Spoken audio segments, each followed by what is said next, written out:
या न्यूज बुलेटिनचे सहप्रायोजक आहेत गोकुळ. अन्नधान्य व खाद्यवस्तूंवर लागू करण्यात आलेला जीएसटी रद्द करावा, तसेच कृषी उत्पन्न बाजार समितीतील शेष कर रद्द करण्याच्या मागणीसाठी Kolhapur chamber of commerce and इंडस्ट्रीजतर्फे जिल्हाधिकारी कार्यालयासमोर निदर्शने करण्यात आली. महाराष्ट्रभर सुरू असलेल्या या आंदोलनाचा एक भाग म्हणून कोल्हापूरमध्ये 5 तासांचे धरणे आंदोलन आयोजित करण्यात आले.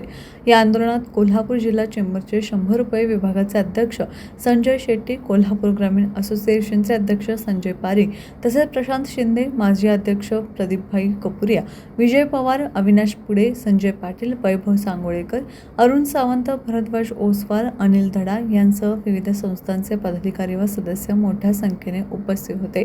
अध्यक्ष संजय शेट्टे यांनी शासनाने सुरू असलेल्या अधिवेशनातच या मागण्यांचा गंभीरपणे विचार करून निर्णय घ्यावा, अन्यथा आंदोलन आणखी तीव्र करण्याची वेळ येऊ शकते असा इशारा दिला. दरम्यान माजी अध्यक्ष आनंद माने यांनी कृषी उत्पन्न बाजार समितीवरील कर हा राजकीय हट्टाचा परिणाम असल्याचं सांगत हा कर पूर्णपणे रद्द करण्यासाठी आगामी काळात अधिक आक्रमक पवित्रा घेण्याची घोषणा केली आहे.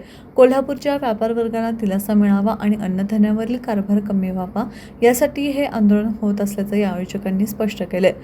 जिल्हाधिकारी कार्यालयावर निदर्शने केल्यानंतर शिष्टमंडळाने जिल्हाधिकारी आणि पदाधिकाऱ्यांना भेटून आपले मागणी निवेदन देऊन चर्चा केली.